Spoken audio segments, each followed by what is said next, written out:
Should we reform welfare? Here's the biggest thing we should do.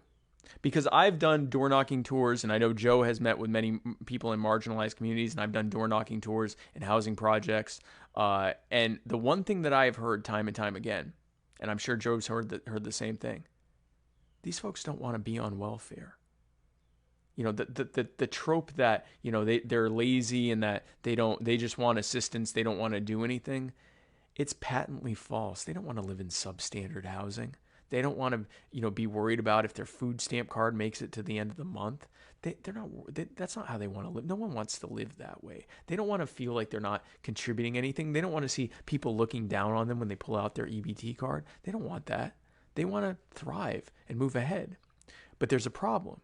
If you look at all the barriers that have been set up by the Republicans and Democrats, that basically force them into generational poverty. If you want to get ahead in life by being an entrepreneur, and let's say you want to be an entrepreneur, you want to braid hair or cut hair, or you want to, you know, start a lawn mowing company, you want to be an electrician, you want to be a plumber or a handyman, you have to spend thousands or in some cases tens of thousands of dollars in, you know, getting the required diploma and then getting the required licensing and getting all the required permits and everything to do it. That's before you spend a single penny on the actual business itself. And so you end up in a situation where if you don't have that money and you're not going to get a nice business loan like the cronies get from the Fed and from the big banks, you can't do it.